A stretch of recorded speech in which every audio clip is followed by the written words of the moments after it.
بسم اللہ الرحمن الرحیم۔ السلام علیکم عزیز سامعین۔ مالک ابن زغر نے اپنے گھر کو اچھی طرح سے سنوارا اور باقاعدہ اپنے گھر میں فرش و فروش دبائے رومی کے بچھائے اور حضرت یوسف علیہ السلام کو لباس فاخرہ پہنا کر تاج زری سر پر رکھا۔ اس کے بعد مالک بن ظفر نے پورے شہر میں منادی کر دی کہ میں غلام نہایت خوبصورت، خوش خلق، عقل مند، دانا و چلاک، فرما بردار، حیا دار بیچنا چاہتا ہوں۔ جس کی خواہش ہو اس کو خریدنے کی، وہ وقت مقررہ پر حاضر ہوئے۔ یہ منادی سن کر اہل مصر اعلیٰ و ادنیٰ مالک ابن زغر کے گھر آ کر سب جمع ہو گئے۔ اتفاقاً حضرت یوسف علیہ السلام بھی ان لوگوں کی طرف دیکھ کر کہ میری قسمت میں یہ لوگ بہت ہی پس و پیش کر رہے ہیں، اور حضرت یوسف نے اس وقت اپنے دل میں خیال کیا کہ یہ مالک میرے بیچنے میں عجیب خطا میں پڑا ہے کہ اس دن میرے بھائیوں کے ہاتھ سے جو اصل قیمت میری ان سب کو معلوم تھی 9 درہم کو مول خریدا، اور آج مجھ کو کوئی نہیں پہچانتا، کیوں نہیں یہ مجھ کو 50 درہم میں بیچتا؟ اور یہ قیمت حضرت یوسف علیہ السلام نے اپنی انکساری سے ٹھہرائی۔ تب اللہ تعالیٰ کی طرف سے الہام ہوا کہ اے یوسف، تو نے ایک روز آئینہ میں اپنی شکل و صورت دیکھ کر فخر سے اپنی قیمت کا آپ ہی مول زیادہ خیال کیا تھا، اور آج نہایت عاجزی و انکساری سے اپنی قیمت کم کہی ہے، اور اسی وجہ سے اب تجھ پر فضل خدا ہوتا ہے، اور اب تو دیکھ کہ تیری قیمت کس قدر زیادہ ہوتی ہے اور تجھ پر کتنا فضل خدا ہوتا ہے۔ مالک ابن زغر نے حضرت یوسف کو لباس فاخرہ پہنا کر کرسی پر بٹھا دیا اور لوگوں کی طرف مخاطب ہو کر بولا۔ یہ سن کر حضرت یوسف علیہ السلام نے کہا، اے مالک ابن زغر، یوں مت کہو اور یوں کہو۔ یہ سن کر دلال بولے کہ ایسا دستور نہیں ہے کہنے کا۔ پھر حضرت یوسف علیہ السلام نے فرمایا کہ اگر یہاں کہنے کا دستور نہیں ہے تو پھر یوں کہو۔ یہ سن کر تمام دلالوں نے کہا، چپ رہیے، ایسا مت کہو، اگر لوگ سنیں گے تو وہ خریدنے سے انکار کر دیں گے۔ پھر اس کے بعد پکار لگائی گئی کہ 1000 بدر اشرفی اس غلام کی قیمت ہے، کیا کوئی ہے اس کو خریدنے کے واسطے تیار؟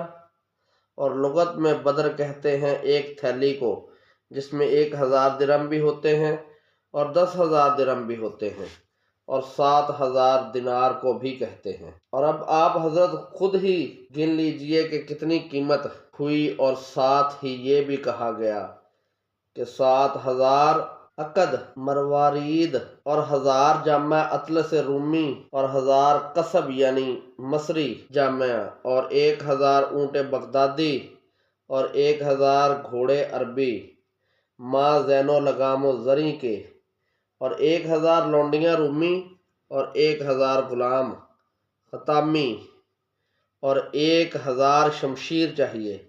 جب یہ قیمت ٹھہری تو جتنے خریدار تھے سب کے سب چپ رہے۔ عزیز مصر نے جو بادشاہ کا مختار کل تھا، اس نے دگنی قیمت ادا کر کے حضرت یوسف کو لے لیا اور اپنے محل میں لے جا کر زلیخا کے حوالے کر دیا، اور اس نے زلیخا سے کہا کہ میں نے یوسف کو بہت بڑی قیمت دے کر خریدا ہے، تم اس کو اچھی طرح رکھنا اور بطور فرزند کے پیار و خدمت کیجیے، غلام کے طور پر نہ رکھنا، جیسا کہ اللہ تعالیٰ نے ارشاد فرمایا۔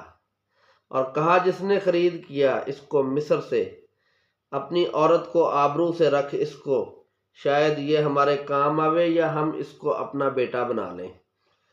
جب یوسف کو زلیخا نے دیکھا تو ایسی فریفتہ ہو گئی کہ ایک دم آنکھوں سے جدا نہ کرتی، اور دن رات ان کی خدمت میں رہا کرتی، اور ہر چیز ان پر تصدق و نثار کرتی تھی، اور دنیا کی ہر قسم کی نعمتیں ان کو لا کر کھلایا کرتی تھی، اور نئے نئے لباس فاخرہ ہر روز ان کو پہناتی تھی، اور ایک تاج سری بھی ان کے سر پر رکھواتی تھی، اور ان کو اعلیٰ مسند پر بٹھا کر اپنی آرزوئیں مٹاتی اور ان کی ہر طرح سے دلداری کرتی تھی۔ اس طرح سے تقریباً 7 سال گزرے، اور حضرت یوسف کا شغل اکثر یہ تھا کہ اپنے ہاتھ میں ایک عصائے مرسی لے کر ہمیشہ بزغالہ کے ساتھ کھیلا کرتے تھے۔ اتنے عرصہ میں زلیخا کے ہوش و صبر کی طاقت جاتی رہی اور نوبت جان تک پہنچی، اور اپنا بھید بھی کسی پر ظاہر نہ کرتی تھی۔ اور حضرت یوسف علیہ السلام کا یہ حال تھا کہ جتنی دلداری زلیخا حضرت یوسف کی کرتی تھی، وہ زلیخا کی طرف کچھ بھی التفات نہ کرتے تھے۔ جب کبھی زلیخا اپنی غرض کی باتیں حضرت یوسف سے کرتی تھی تو وہ اس کا کوئی جواب نہ دیتے تھے۔ اس حالت میں حضرت یوسف علیہ السلام زلیخا کے پاس تقریباً 7 برس رہے، لیکن باوجود اتنی قربت کے انہوں نے کسی وقت بھی فعل شنیع کا خیال نہ کیا اور ہمیشہ اس سے باز رہے۔ زلیخا اپنی پوری کوشش برابر کرتی رہی، لیکن اپنے ناپاک ارادے میں کبھی کامیاب نہ ہو سکی۔ زلیخا ہر تدبیر سے تنگ آ گئی اور کوئی تدبیر کارگر ثابت نہ ہوئی۔ اسی فکر میں رات دن نڈھال رہنے لگی۔ اتفاقاً ایک بوڑھی عورت ہمسائی نے زلیخا سے کہا، اے زلیخا، تو ہے؟ پہلے تو میں تجھ کو بہت خوش و خرم دیکھتی تھی، لیکن اب چند روز سے تم کو بہت فکر مند دیکھتی ہوں۔ آخر ایسی کون سی خطرناک بات سامنے آ گئی جس کی فکر تم کو غمزدہ کیے ہوئے ہے، اور تم کو بہت ہی بے قرار دیکھ رہی ہوں۔ اس غم و فکر میں تیری صورت بھی تبدیل ہو گئی۔ آخر اس میں کیا ماجرا ہے؟ نہایت دبی ہوئی آواز میں زلیخا اس بوڑھی عورت سے بولی کہ ایک غلام عبرانی کے عشق نے مجھ کو رنج و غم میں ڈالا ہے، اور اس نے اپنے عشق میں ایسا پھنسا دیا ہے کہ میں ہر وقت اس کے چہرے کو دیکھتی رہتی ہوں، لیکن فی الحقیقت وہ ایسا سنگ دل ہے کہ میری طرف ایک نظر بھی نہیں دیکھتا اور نہ کچھ بولتا ہے۔ میں تو اس سے پوچھتی ہوں، اے میری خالہ، اس کا کیا علاج کرنا چاہیے؟ زلیخا کے اصرار پر وہ بڑھیا بولی کہ اے زلیخا، میں تجھ کو ایک صورت بتاتی ہوں، اگر اس کو عمل میں لاؤ گی تو تمہارا مقصد پورا ہوگا اور تمہارا جو دلی تمنا ہے وہ بھی پوری ہوگی، مگر اس میں خرچ ہوگا۔ اس بات کو سن کر زلیخا نے کنجی خزانے کی قفل خزانے کا اس کے حوالے کر دیا۔ بس اسی خزانے سے کثیر رقم لے کر ایک حفظ خانہ منفش طلا کاری کا خوشنما اور دلچسپ بنایا گیا، اور اس کے در و دیوار، چھت، پردے، فرش فروش تک طلا کاری کے اور صورت یوسف و زلیخا کی ایک جگہ باہم تصویر کھینچی، اور وہ حفظ خانہ ایسا بنایا گیا کہ اس میں کوئی جگہ ان دونوں کی تصویر سے خالی نہ تھی، اور اس میں تخت زریں بھاری مکالل جواہر کا اس مکان میں رکھ دیا گیا، اور فرش بھی گو نہ گو بچھوائے اور عنبر سے خوشبو سے بسایا گیا۔ الغرض اسباب بادشاہی حفظ خانہ میں سب موجود تھے۔ بالآخر مباشرت کے لیے حضرت یوسف کو اس کے اندر لے گئی اور ان کی منسیت پر کمر باندھی۔ تمام مکان کے دروازے مقفل کر دیے گئے اور پھر حضرت یوسف کو ساتھ لے کر بیٹھی۔ حضرت یوسف نے نظر کر کے دیکھا کہ حفظ خانے کے در و دیوار، چھت و پردے اور فرش و فروش پر تمام تصویریں دونوں کی آویزاں ہیں، اور تمام مکان میں بھی خوشبو سے معطر ہو رہا ہے۔ جس طرف نظر کرتے تو دیکھتے کہ صورت اپنی اور زلیخا کی آویزاں ہے۔ یہ دیکھ کر حضرت نے سوچا کہ شاید یہ کچھ راز ہے جس کی وجہ سے یہ سب کچھ کیا گیا ہے۔ چنانچہ حضرت یوسف نے معلوم کیا کہ میرے لیے کچھ فریب کیا گیا ہے، اور اپنے دل میں پختہ خیال کیا کہ اگر مجھ کو ٹکڑے ٹکڑے بھی کر دیا جائے تب بھی میں اس کے قبضہ میں نہ آؤں گا، اور میں اپنی پاک دامنی پر ہی رہوں گا۔ کہتے ہیں کہ اس وقت حضرت یوسف نے خدا کو یاد نہ کیا، اس لیے شیطان لعین نے ان کے دل میں زلیخا کے واسطے کو کچھ وسوسہ ڈالا۔ پھر اللہ تعالیٰ نے اپنے فضل و کرم سے ان کو مسیت سے باز رکھا، اور زلیخا اپنے ناپاک ارادے میں کامیاب نہ ہو سکی، جیسا کہ اللہ تعالیٰ نے فرمایا ہے، اور پھسلا دیا اس کو عورت نے، اور وہ اس کے گھر میں تھا اپنے جی تھامنے سے اور بند کیے دروازے، اور بولی زلیخا حضرت یوسف علیہ السلام سے شتاب کر۔ حضرت یوسف نے فوراً کہا کہ خدا کی پناہ، عزیز مالک ہے میرا، اور میں اس میں البتہ بھلائی نہیں پاتا، اور جو لوگ بے انصاف ہیں وہ ایسا کرتے ہیں۔ اور البتہ عورت نے خواہش کی، اور پھر اس نے بھی خواہش کی۔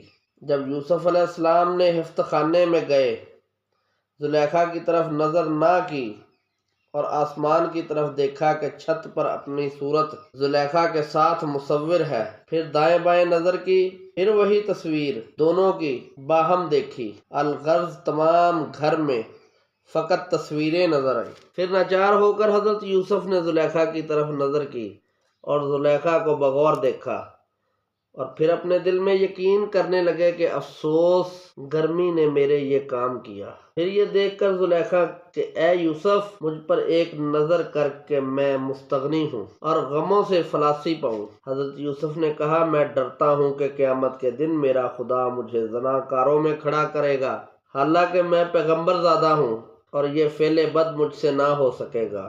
خدا نہ کرے جو میں ایسے فعل بد میں گرفتار ہوں، کیونکہ میں نے خداوند قدوس کو منہ دکھانا ہے۔ پھر زلیخا بولی، اے یوسف، ذرا مجھ پر نظر کر، ذرا آ تجھے گود میں لوں اور اپنی چھاتی سے لگاؤں۔ حضرت یوسف نے کہا کہ مصور کی طرف دیکھ، یہ بال خاک میں ملیں گے۔ پھر زلیخا بولی، کیوں مجھے ستاتا ہے؟ آرام جان دے۔ آپ نے کہا کہ مجھے دو باتوں کا غم ہے، ایک تو مجھے خدا کا ڈر ہے اور یہ سب سے بڑا ڈر ہے، اور دوسرا یہ حق عزیز کا ہے، میں کیسے استعمال کروں؟ اور اس نے مجھے ہر طرح سے آرام میں رکھا ہے، میری غیرت تقاضا نہیں کرتی کہ میں ایسی حرکت کروں۔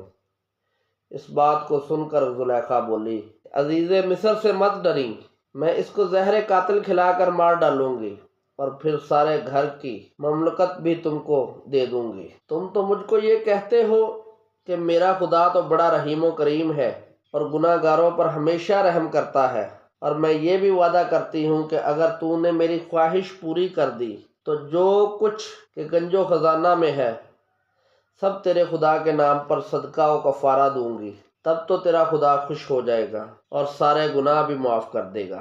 یہ باتیں سن کر حضرت یوسف نے فرمایا، اے زلیخا، میرا خدا رشوت نہیں لیتا جو تو ارادہ رکھتی ہے۔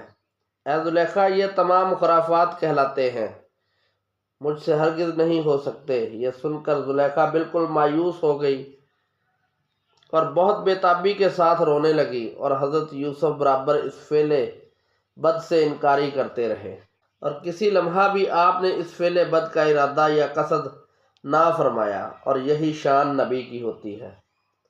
بس بار بار اصرار پر حضرت یوسف کچھ مائل ہوئے، لیکن پھر دل میں سخت اندیشہ کرنے لگے۔ یہاں پر کچھ اعتراض ہے۔ حضرت یوسف پیغمبر تھے اور پھر اس فعل قبیح پر قصد کیا۔ جواب اس کا بعض علماء و محققین نے یہ دیا ہے کہ حضرت یوسف اس طرف مائل ہونے کے وقت پیغمبر نہ تھے، اور حالت شباب میں قصد تصحیح کرنا تقاضۂ بشریت سے بعید نہیں، اور دوسرا یہ کہ جو فعل نہیں کیا ہو اس میں اندیشہ کرنا مؤخذ نہیں ہے۔ اور بعضوں نے کہا ہے کہ شاید یوسف اس لیے اندیشہ کرتے تھے کہ اگر شوہر اس کا نہ ہوتا تو میں اس سے نکاح کر لیتا، اور مفسرین نے تفسیروں میں لکھا ہے کہ حضرت یوسف نے جب زلیخا کو حد درجہ اضطراب دیکھا اور اپنی جان دینے پر مستعد ہوئی، تب آپ نے ارادہ کیا کہ میں زلیخا سے رہائی پاؤں۔ اور بعض نے کہا کہ دلیل سے یوں ثابت ہے کہ یوسف علیہ السلام نے جب دیکھا کہ زلیخا نے حفظ خانے کے دروازے بند کر دیے اور اپنی جان دینے پر مستعد ہوئی، تب ناچار اس کے سوا کوئی رہائی نہ دیکھی، اور پھر اس کی طرف مخاطب ہوئے اور رضا دی اور ازرار بند میں اپنے ساتھ ساتھ گرا دی تاکہ اس کے کھولنے میں تاخیر ہو، اور حضرت یوسف کی طرف نظر کیے تھے کہ اتنے میں زلیخا نے خوش و مخلوط ہو کر جلدی سے ان کا ہاتھ پکڑ لیا اور متقاضی مباشرت کی ہوئی۔ پس یوسف کے ازار بند کی ایک گرہ کھولنے میں لگتی اور دوسری گرہ لگ جاتی، اور حضرت یوسف کا دھیان بھی اس وقت خدا پر ہی تھا۔ پھر ایک آواز غیب سے آئی کہ اے یوسف، مت اس کے فریب میں آنا اور نہ اس کی طرف کوئی توجہ کر، اگر تو نے اس کی طرف توجہ کی تو فعل بد کا مرتکب ہو جائے گا۔ اور تیرا نام بھی خدا کے ہاں اس جرم کی پاداش میں انبیاؤں کے دفتر سے مٹا دیا جائے گا، اور نہ معلوم خدا تیرے ساتھ کیا معاملہ کرے۔ چنانچہ حدیث قدسی میں آیا ہے، حضور اکرم صلی اللہ علیہ وآلہ وسلم نے فرمایا، اے یوسف، اگر موافقت کی تم نے گناہ کی تو مٹا دے گا اللہ تیرا نام انبیاؤں کے دفتر سے۔ تب سنتے ہی یہ الفاظ غیبی حضرت یوسف دروازے سے کی طرف دوڑے اور باہر نکل جانے کے واسطے، اور پیچھے زلیخا دوڑی ان کے پکڑنے کو۔ خدا کے حکم سے دروازے خود بخود کھلتے چلے گئے، اور بعضوں نے کہا ہے کہ حضرت جبرائیل نے آ کر یوسف کی پشت پر ایک خط کھینچا۔ خدا کے حکم سے صاف اس فعل سے بچ گئے، اور بعضوں نے کہا ہے کہ لڑکا دودھ پیتا عزیز مصر کا تھا، اور وہ تقریباً 6 ماہ کا تھا، اور وہ اپنے گہوارے پر بولا، اے یوسف صدیق، تم زنا کرنا چاہتے تھے؟ اور بعض کا قول ہے کہ زلیخا نے ایک سونے کا بت بنا رکھا تھا جس کو وہ پوجتی تھی، اور وہ بھی اس جگہ رکھا تھا۔ اس کو زری کے کپڑے سے ڈھانکنے لگی۔ اتنے میں حضرت یوسف کی نظر اس پر جا پڑی۔ پوچھا کہ یہ کیا چیز ہے جو تو نے پردے کے اندر رکھی ہے؟ وہ فوراً بولی کہ یہ میرا خدا ہے جسے میں سجدہ کرتی ہوں، اور اسی واسطے میں نے اس کو پردے میں رکھا ہے کہ وہ مجھ کو دیکھنے نہ پاوے، اور میں اس کے نزدیک شرمندہ و گناہگار نہ ہوں۔ یہ سن کر حضرت یوسف نے کہا کہ اے زلیخا، تو شرم کرتی ہے اپنے بت سے کہ جس میں کوئی حس و حرکت نہیں، اور میں کیوں کر شرم نہ کروں اپنے اللہ تعالیٰ سے جو بے نیاز خبیر و بصیر ہے اور رب العالمین ہے۔ پھر حضرت یوسف گھبرا کے وہاں سے اٹھ بھاگے اور فوراً دروازے پر آ گئے۔ ادھر زلیخا نے بھی اپنے بالوں منہ کو پریشان حال بنا کے ان کے پیچھے سے جا کر کپڑے کا دامن پکڑا اور اسے چیر پھاڑ ڈالا۔ اس وقت اللہ تعالیٰ کے حکم سے 7 دروازوں کے قفل کھل گئے، اور حضرت یوسف کی ٹوپی سر سے گر پڑی، اور سر کے بال گندے ہو گئے تھے، اور زلیخا کے سر کے بال بھی الجھ کر رہ گئے تھے، اور خود زلیخا ننگی تھی، اور عزیز مصر نے دروازے پر دونوں کو اسی حالت میں بھاگتے ہوئے پایا۔ عزیز مصر کو دیکھ کر زلیخا نے جھوٹی باتیں بنا کر عزیز سے کہا کہ تم نے ایسا غلام اپنے گھر میں رکھا ہے کہ وہ مجھ سے بدفعلی کرنا چاہتا ہے، یہ دیکھو میرا حال کیسا ہو رہا ہے۔